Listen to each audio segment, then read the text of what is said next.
안녕하세요. 소고기 좋아하는 예비시댁 때문에 파혼을 결정한 저의 이야기를 해보려고 이렇게 저희 사연을 적어보내게 되었습니다. 예비시댁의 파혼을 통보하기 한 달 전에도 충분히 파혼 이야기를 꺼낼 일이 있었는데 무슨 좋은 꼴을 보겠다고 제 인생의 소중한 한 달을 그렇게 낭비했나 싶은 생각뿐이에요. 세상에 시집살이가 하고 싶어서 결혼을 하는 사람은 모르긴 몰라도 아마 이 세상에 단 한 명도 없을 겁니다. 하지만 혹시나 내가 결혼할 집이 말로만 듣던 시월드는 아닐까 걱정하는 사람은 많을 거예요. 저 또한 그런 사람들 중에 한 명이었지요. 만에 하나 이혼을 하게 된다면 남편하고 문제가 있어서 하는 게 정상이지. 두 사람은 아무 문제 없는데 시댁 식구들 때문에 이혼하는 건 정말 말도 안 되는 일이라 생각했죠. 남자친구와 결혼 이야기가 오가기 시작하고 나서 대놓고 너네 집이 시월드냐고 물어볼 수는 없는 노릇이다 보니 우연을 가장해 남자친구에게 유튜브에 올라온 다른 분들 사연 같은 걸 이래저래 틀어줬던 적이 있어요. 그리고 어머님도 혹시 이러시냐 하고 은근슬쩍 물어봤었죠. 늘 돌아온 대답은 우리 엄마는 절대 저러실 분이 아니라는 대답이었습니다. 그런데 생각해보니 자식 입에서 우리 엄마 시월드 시어머니다 하는 대답 듣는 게 더 어렵겠구나 싶었습니다. 한편으로는 제가 너무 속물 같아 보이기도 했지요.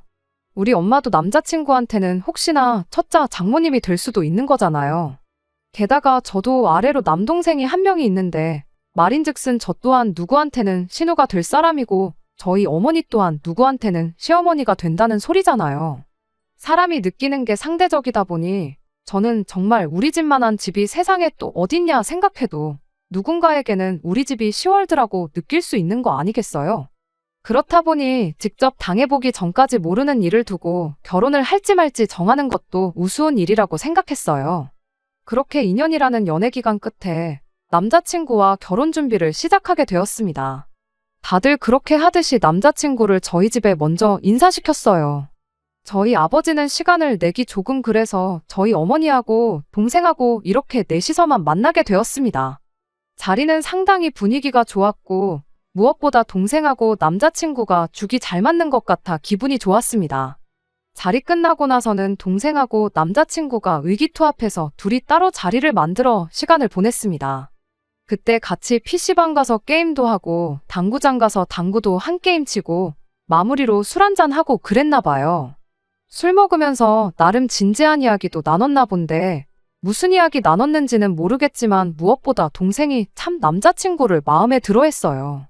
벌써부터 매형매형 거리면서 전날 있었던 일을 이야기해 주는데 그런 부분도 참 마음에 들었습니다. 내 가족하고 시작부터 이렇게 잘 지내는데 그걸 싫어할 사람이 어디 있겠어요.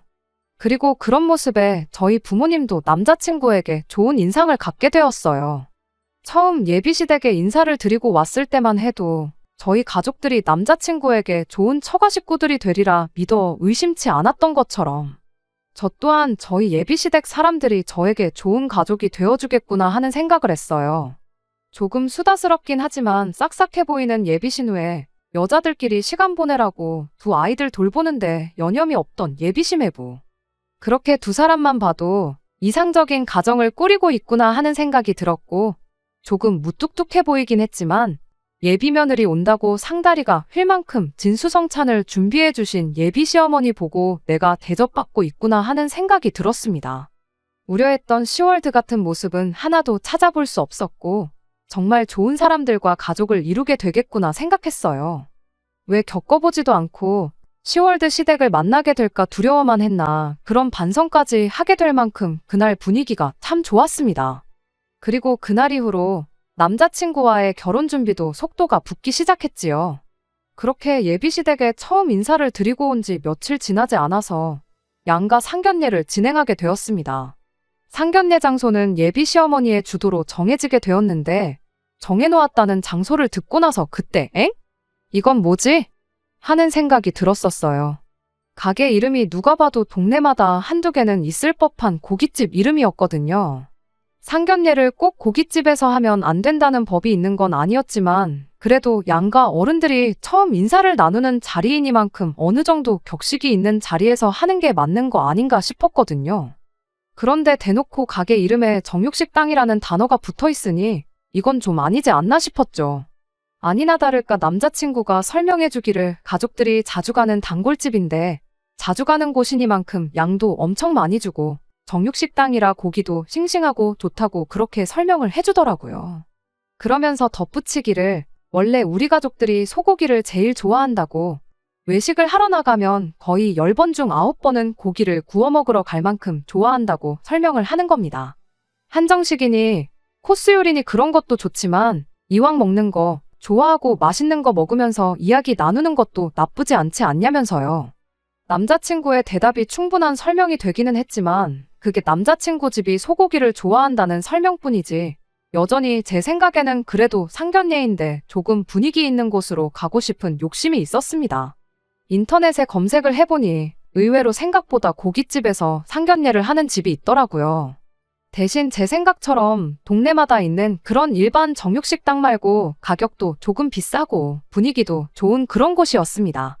예비 시어머니가 장소를 섭외하기는 했지만 그래도 앞만 생각해봐도 정육식당에서 상견례를 하는 건 아닌 것 같아 남자친구에게 양해를 구하고 제가 인터넷에서 찾은 상견례 같은 거 자주 한다는 고급 화로구이 집으로 장소를 변경하기로 했습니다. 자리도 룸이 따로 있었다 보니 이야기 나누기도 훨씬 좋겠다 싶었거든요. 가격도 비싸고 예비시 부모님이 자주 간다는 거기에 비교해서 양도 얼마나 더 줄지는 모르겠지만 비용이야 뭐 남자친구와 제가 나눠서 내면 되는 부분이었으니 문제될 건 없었어요. 고기도 최고급 한우의 부위도 선별해서 준다는데 모르긴 몰라도 예비 시어머니가 절대 싫어하지는 않을 거라는 확신이 있었습니다. 이왕 가는 거 장소를 바꾸면 어떻겠냐는 제 제안에 남자친구도 흔쾌히 그렇게 하겠다고 했고요. 그렇게 며칠 지나지 않아서 상견례 당일이 되었습니다. 제가 맘대로 장소를 바꿔서 혹시나 예비 시어머니가 싫어하면 어쩌나 싶었는데 이런 데는 또 처음 와본다며 엄청 좋아하시더라고요.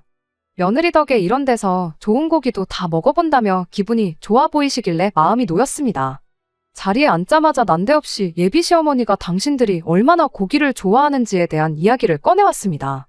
평생 고기랑 밥 둘 중에 한 가지 음식만 먹을 수 있다면 당신들은 고민도 하지 않고 고기를 선택할 만큼 소고기를 좋아한다고요. 한번 외식 나갈 때마다 2, 30만 원은 우습게 쓰고 온다고 그래서 그만큼 외식을 자주 못한다고 그런 이야기를 하셨는데 그때까지는 아마 상견례 장소로 굳이 고깃집을 선택한 이유에 대해 저희 부모님을 이해시키고자 그런 이야기를 꺼낸 거라고 생각했어요.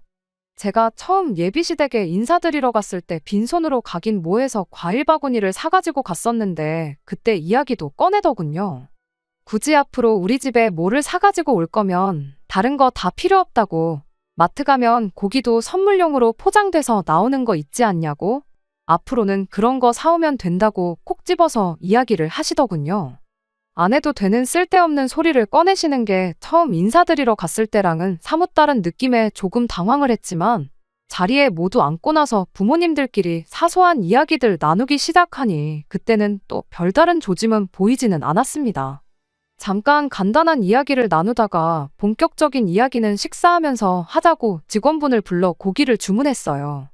얼마 지나지 않아 직원분이 카트 한가득 테이블 세팅을 가지고 오셨죠. 테이블에 빈자리가 보이지 않을 만큼 여러 가지 정갈한 밑반찬들이 상위에 깔리기 시작했는데 예비 시어머니가 직원분에게 말 한마디를 건네시더군요. 이런 쓸데없는 것들이 다 고깃값에 포함되어 있는 거 아니냐고 쌈채소만 남기고 싹 다 걷어가도 좋으니 고기나 몇 점 더 달라면서 말이죠.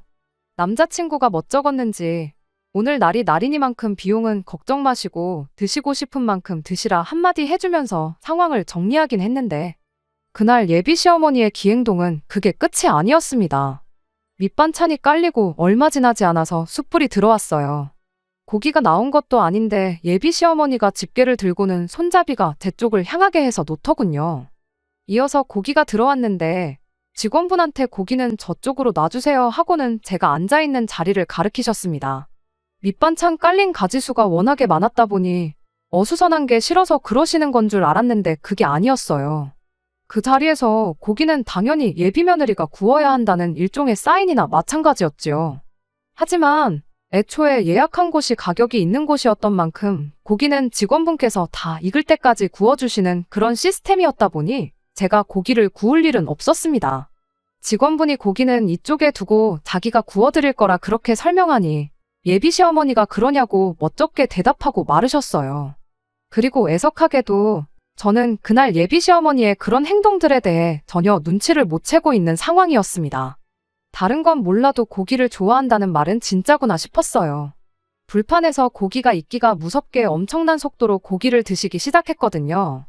직원분이 아직 안 익었다는데도 예비 시부모님은 우리들이 고기를 먹으러 다닌 지가 몇십 년 세월인데 그런 걸 모르겠냐며 덜 익었다는 직원분 말도 무시하고 말 그대로 흡입을 한다는 말이 어울릴 만큼 먹어대기 시작했어요. 식사 중반쯤부터 본격적인 이야기를 나누게 되었어요. 이미 남자친구와는 반반 결혼을 하는 쪽으로 이야기를 해놓은 상황이었다 보니 따로 심각한 이야기는 나눌 게 없었고 제가 보기에는 상견례 분위기도 서로가 양가에 인사를 드리러 왔을 때처럼 분위기가 좋았구나 생각했어요. 그렇게 상견례 자리가 끝났는데 예비 시어머니가 한마디 툭 던지더군요. 다른 건 다 좋은데 며느리가 구워주는 고기를 못 먹어본 게 아쉽다고요.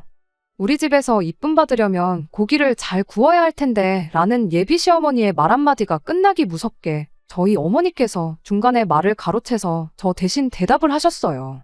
집에 하나밖에 없는 딸이라 공주님처럼 키워서 고기 같은 거 잘 못 굽는다고요. 혼자서 라면도 겨우 끓여 먹는다고. 아마 우리 딸한테 고기를 굽게 시켰으면 고기가 아니라 숯덩이를 드셨을 거라고 그런 식으로 대답하셨습니다. 그때까지도 저는 별 생각이 없었다 보니 엄마가 왜 저런 대답을 하는가 싶은 생각뿐이었어요.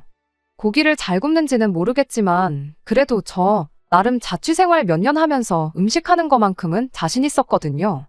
남들 간단하게 배달음식이나 편의점 도시락 같은 걸로 식사할 때 저는 영양균형 같은 거 생각해서 직접 장도 보고 음식하는 것도 나름 취미를 붙여서 잘하고 있는데 왜 굳이 저런 소리를 하시나 싶었죠.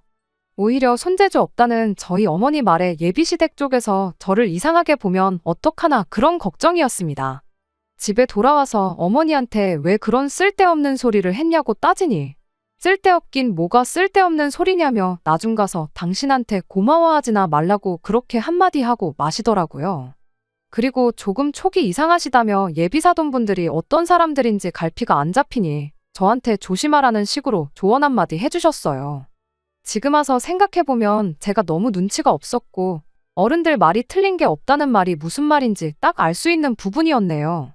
아무튼 그렇게 상견례도 마치게 되었으니 남자친구와 그 전보다 훨씬 더 본격적인 결혼 준비를 시작하게 되었습니다.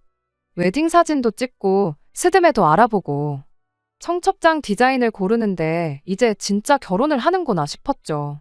그렇게 결혼 준비하면서 예비신우의 생일을 맞아 예비시댁 식구들을 또 한 번 만나게 되는 자리가 있었습니다. 장소는 말할 것도 없이 처음 예비시어머니가 상견례 장소로 점 찍어뒀던 예비시댁 근처에 있는 정육식당이었어요. 정말 외식은 무조건 소고기만 한다는 그 말이 사실이구나. 집안 식구 누구라고 할 것 없이 소고기라면 환장을 하는구나 그런 생각이었습니다. 가게 안에 들어가니 다른 것보다 정말 상견례 장소를 바꾸길 잘했다는 생각밖에 들지 않을 만큼 손님들이 북적댔습니다. 불경기라는데 그래도 먹을 사람들은 먹으러 다니는구나 싶었고 동네에서 제일 가는 맛집이라는 말도 무슨 말인지 알겠다 싶었어요. 예비신혼에 아이들이 둘이나 있었다 보니 8명 자리를 안내받았습니다. 당연히 아이들 옆자리로 예비신우와 예비시매부가 앉을 것이라 생각했고 저는 남자친구 옆자리에 앉으려고 자리에 서서 남은 사람들 앉기를 기다리고 있었어요. 제 생각대로 아이들이 가장 안쪽 자리에 하나씩 자리를 차지했고 이어서 예비시매부가 자리에 앉고 예비신우가 그 맞은편 자리로 따라 앉으려고 하는데 예비시어머니가 난데없이 저보고 먼저 들어가 앉으라며 제 등을 떠미는 겁니다.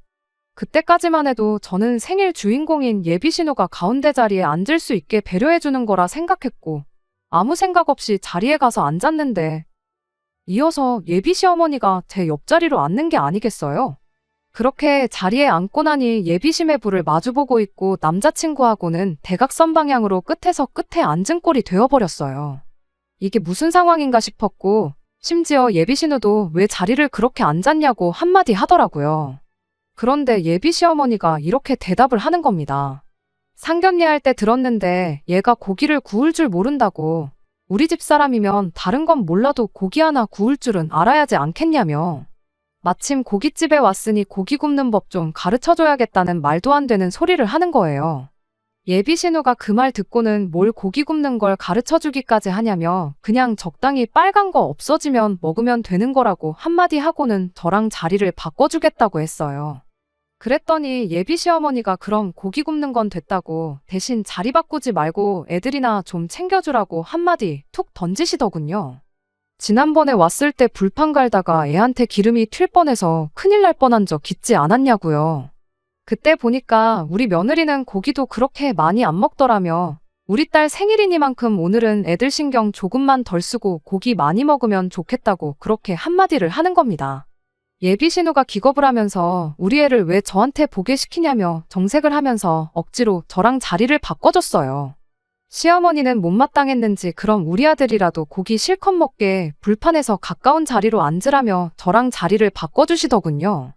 솔직한 말로 기분이 썩 좋은 상황은 아니었지만 그때는 왜 이런 예비 시어머니의 행동들을 제가 결혼 준비 전부터 우려하던 시월드 시짜짓이라고 생각을 못했는지 아직도 모르겠습니다.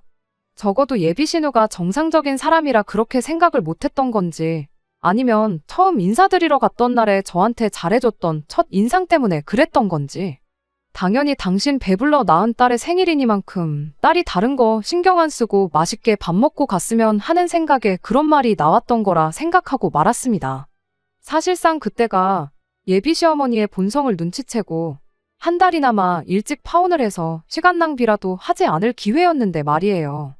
식사 마치고 집에 돌아와서 어머니한테 그날 있던 일을 이야기했어요. 어머니는 그럴 줄 알았다며 안 그래도 상견례 할 때 조금 쎄했다고. 예비 사돈이 유별나도 너무 유별난 것 같다고 당신들 있는 자리에서도 며느리 고기 굽는 거 못 봤다느니 어쩐다니 그런 이야기 꺼낸 사람인데 조금 조심해야 하는 거 아니냐며 아예 결혼부터 다시 생각해보는 건 어떻겠냐고 걱정 어린 조언 한마디를 해주셨죠. 저는 그 와중에 저희 어머니의 조언을 귀담아 듣지 않고 오히려 어머니를 원망했습니다. 엄마가 그때 괜히 쓸데없는 소리를 해가지고 고기 굽는 방법을 알려주겠다는 소리가 나온 거 아니겠냐고요. 이제 와서 고기 굽는 게 사실 자신 있다고 말하면 그것도 이상한 거 아니냐고 엄마 때문에 첫 단추부터 아주 꼬이게 생겼다고 그렇게 이야기했는데 파혼하고 나서 죄송하다고 엄마 말이 다 맞았다고 사과를 드렸지만 시간을 돌릴 수만 있다면 그날로 돌아가서 바로 그날 그 자리에서 예비 시모한테 이게 결혼 전부터 뭐 하는 짓이냐고 파혼 선언을 하고 싶은 심정이에요. 그랬다면 제가 어머니한테 그런 말도 할 필요가 없을 테니까 말이에요. 아무튼 그런 일이 있었음에도 불구하고 남자친구하고는 계속 사이가 좋았다 보니 결혼 준비를 하는 데는 큰 문제가 없었습니다. 그런데 사실 저희 어머니 말이 맞았고 제가 예비 시모 자리가 진짜 말로만 듣던 시월드 시자 자리구나 하는 걸 깨닫게 만드는 다른 일이 생기게 되었어요. 한참 회사에서 일하고 있던 어느 날이었습니다. 난데없이 예비 시어머니한테서 톡을 하나 받게 되었어요. 퇴근하면 집으로 좀 오라는 이야기였죠. 저희 집이 시댁과 완전 반대 방향이거든요. 안 그래도 회사에서 집까지도 거리가 좀 되는 편인데 저녁에 예비 시댁에 갔다가 집에 가면 밤 12시는 되겠다 싶어서 조금 그랬어요. 미리 약속이 되어 있는 상황이라면 당연히 가겠지만 갑자기 밑도 끝도 없이 오라고 하니까 왠지 가고 싶지가 않더라고요. 게다가 그 주에 회사 일도 엄청 바빴고 야근도 많았거든요. 게다가 그날이 금요일이었다 보니 피로가 거의 최대치에 달한 시점이었어요. 다른 거 생각할 거 없이 집에 최대한 일찍 들어가서 편히 쉬고 싶은 생각밖에 없었습니다. 그래도 톡으로 못 간다고 대답하는 건 조금 아닌 것 같아서 예비 시어머니한테 전화를 드렸어요. 당장 못 간다고 말하기는 그래서 무슨 일이냐고 먼저 물어봤지요. 예비 시어머니는 친척 집에서 한우 소고기를 엄청 좋은 걸 보내줬다며 아들, 그러니까 남자친구도 퇴근하면 집으로 오라고 불렀으니 저도 딴 데 가지 말고 와서 좋은 고기를 먹고 가라는 소리였습니다. 마침 그날이 금요일이었다 보니 좋게 좋게 차라리 다음 날이 토요일이니 토요일 점심때쯤 해서 남자친구랑 같이 가면 어떻겠냐고 물어봤지요. 제 체력도 체력이지만 그때가 또 저 말고도 남자친구 또한 일이 바빠서 한참 야근을 하던 시기였다 보니 충분히 예비 시어머니가 이해를 해줄 거라 생각했어요. 그런데 예비 시어머니가 이런 고기는 최대한 신선할 때 먹어야지 이득이라며 다른 날은 볼 것도 없고 무조건 그날 퇴근하고 오라고 아주 난리도 아니었어요. 결국 퇴근길에 예비 시댁에 가는 쪽으로 이야기가 되었습니다. 그래도 예비 며느리라고 좋은 고기 들어왔는데 자기들끼리만 먹는 게 아니라 저도 먹으라고 불러주고 챙겨주는 게 감사할 따름이었습니다. 예비시댁 근처에서 남자친구를 만나서 같이 갈 생각이었는데 근처에 거의 다 와서 남자친구한테 전화가 왔어요. 남자친구 회사가 예비시댁에서 차로 10분 거리밖에 안 되었다 보니 먼저 도착해서 저한테 어디쯤이냐고 묻는 전화인 줄 알았는데 남자친구가 아직 퇴근을 못했다고 일단 저라도 먼저 집에 들어가 있으라는 소리를 하더라고요. 아무리 그래도 혼자서 가 있기는 조금 불편할 것 같다고 밖에서 기다리겠다고 했는데 남자친구가 날 추운데 밖에서 기다릴 게 뭐 있냐고 아무리 늦어도 30분 정도 차이일 거니 그냥 먼저 들어가 있으라는 겁니다. 근처 카페에라도 가 있겠다고 했더니 어머니한테 벌써 너만 먼저 보낸다고 연락을 해놓은 상태라길래 결국 하는 수 없이 저 혼자 예비시댁에 가게 되었어요. 어차피 혼자서 먼저 먹을 생각도 없었으니 남자친구가 올 때까지 기다리기로 했죠. 그렇게 예비 시어머니와 단둘이 어색한 시간을 보내고 있던 와중에 남자친구가 회사 일이 끝날 기미가 안 보인다며 아무래도 자기는 오늘 못 갈 것 같다는 연락을 받았습니다. 그냥 둘이서 먹으라고 무책임하게 한마디 하고 전화를 끊었어요. 이럴 거면 그냥 고집을 부려서라도 내일 점심에 온다고 할 걸 그랬나 싶었죠. 굳이 예비 시어머니와 단둘이 저녁 식사를 하고 싶은 생각은 따로 없었다 보니 사실 안 먹고 가도 그만이었어요. 내일 다시 오면 어떻겠냐고 말하려던 찰나에 예비 시어머니가 금방 밥 차려줄 테니 밥 먹고 가라고 잠깐 TV라도 보면서 기다리라고 한마디 하시더군요. 결국 내일 다시 오겠다는 말도 꺼내지 못하고 꼼짝없이 식사를 하게 되었습니다. 제가 뭐 도와드릴 거 없냐고 물었더니 금방 차리니까 도와줄 필요 없다고 한사코 제 도움을 거절하시길래 그냥 멍하니 앉아만 있었네요. 그런데 한 5분 정도 지났나 고기 굽는 소리는 나지도 않았는데 예비 시어머니가 와서 밥 먹으라고 한마디 하시더라고요. 고기를 워낙에 좋아하는 집이니 불판이라도 꺼내서 구우시려는 건가 싶었는데 식탁에 가보니 반찬통에 대충 담겨있는 김치에 컵라면 한 사발만 덩그러니 올라와 있었습니다. 이게 무슨 상황인가 싶었는데 예비 시어머니가 나는 벌써 고기 질리게 먹었고 너 혼자만 먹으면 되는데 어차피 한 가족 될 사람들끼리 번거롭게 상 차릴 필요가 뭐가 있느냐며 제 앞에 즉석밥 하나를 꺼내주고는 밥 말아 먹고 싶으면 이거 데워서 말아 먹으라고 엄청 선심 쓰듯 한마디 하고는 저 혼자 내버려두고 예비 시어머니는 혼자 TV를 보러 거실로 쓱 하고 나가는 겁니다. 일단 식탁에 앉기는 했는데 이게 무슨 상황인가 싶고 정말 오만 가지 생각이 다 들었어요. 그리고 그때 깨달았죠. 제가 워낙에 시월드 시자 시어머니 만나는 걸 걱정했던 게 오히려 저한테는 독이 되었단 걸 말이에요. 친정어머니 조언도 그런 게 아니라고 부정하고 애써 저 혼자 우리 예비 시어머니는 좋은 사람일 거라 자기 최면을 걸고 있었을 뿐이었던 거예요.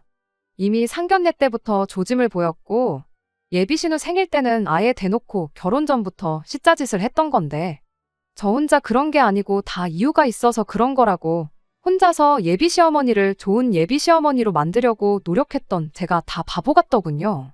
컵라면이 다 불어터질 때까지 한 젓갈도 뜨지 않고 가만히 자리에만 앉아 있었어요. 그러던 와중에 현관문이 열리는 소리가 나더군요. 현관문을 열고 들어온 건 야근 때문에 못 올 것 같다던 남자친구였습니다. 회사 일이 생각보다 금방 끝나서 저희한테 따로 연락할 틈도 없이 곧바로 달려왔다고 하대요. 남자친구가 TV 앞에 앉아있는 예비 시어머니를 한번 보고 앞에 컵라면 놓고 앉아서 똥 씹은 표정으로 앉아있는 저를 보고 대번에 상황 파악을 한 건지 당장에 표정 관리를 못하고 어쩔 줄을 몰라 하고 있더군요.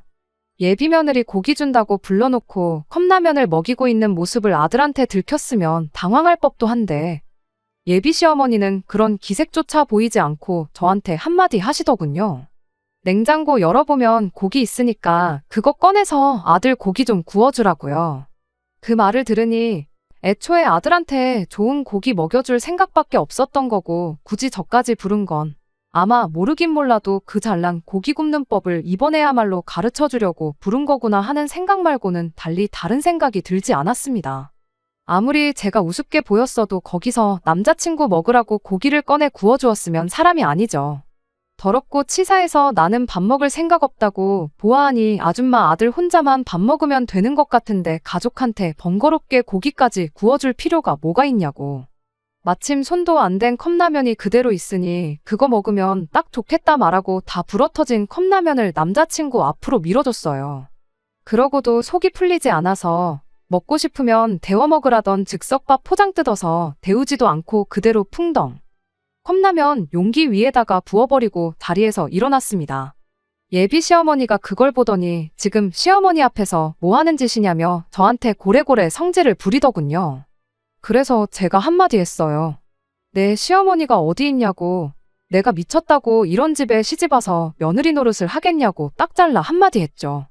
예비 시어머니가 당장 나가라고 소리를 지르는 와중에 아줌마 아들이 이거 다 먹는 거 보기 전까지는 나갈 생각 없다고 그대로 자리에 버티고 서 있었습니다. 남자친구는 그 와중에 그래도 어떻게 상황을 해결해 보겠다고 그 다 불어터진 라면에 말라비틀어진 즉석밥을 억지로 컵라면 국물에 적셔서 먹는 신용을 하기 시작했어요. 애석하게도 예비 시어머니 성화에 결국 남자친구가 꾸역꾸역 억지로 먹는 꼴은 끝까지 보지 못하고 집에서 나와야 했습니다. 지하철 타고 집에 가는 길에 남자친구한테 정말 단 1초도 쉬지 않고 계속해서 전화가 왔어요. 1시간 동안 무시했는데도 계속 전화가 오길래 전화 받아서 나한테 더 이상 전화하지 말라고, 결혼도 없던 일로 할 거고 그동안 결혼 준비한다고 예약해놓은 것들도 하나씩 다 취소할 테니 그때 위약금이나 늦지 말고 보내라고 한마디 해주고 전화 끊어버렸습니다. 집에 돌아와서 어머니한테 무슨 일이 있었는지 이야기해드리고 제가 엄마 말 안 듣고 고집 부린 거 죄송하다고 사과드렸어요. 어머니는 달리 다른 말은 하지 않으시고 그래도 마지막에는 한 방 먹여주고 온 건 참 잘했다며 남이 자식 찬밥 대우하면 지 자식도 찬밥 대우 받는 거 이번에 배웠을 테니 너무 억울해 말라고 저를 위로해 주시대요. 남자친구가 저한테 수십 번 전화할 용기는 있어도 저희 집까지 찾아올 용기는 없었던 걸까요? 그렇게 며칠이 지나도록 남자친구는 제게 전화랑 통 몇 개만 보낼 뿐 어떻게 저희 집까지 찾아와 해명하고 이 상황을 나서서 해결해 보이겠다는 의지를 보여주지 않았어요. 그걸 보니 파혼하길 잘해도 100번 잘했다는 생각이 들었습니다. 나중에 저희 회사까지 찾아온 사람이 한 명 있었는데 그건 예비 시어머니도 아니고 남자친구도 아닌 저의 예비 신우 될 뻔했던 남자친구의 누나였어요. 자기 생일날 있었던 일을 가지고 남자친구한테도 한마디 했고 예비 시어머니한테도 그러지 좀 말라고 한마디 하기는 했는데 상황이 이렇게 된 게 참 유감이라고. 자기가 조금 더 신경을 쓰고 이런 일이 없게 했었어야 했는데 면목 없다고 사과를 하더라고요.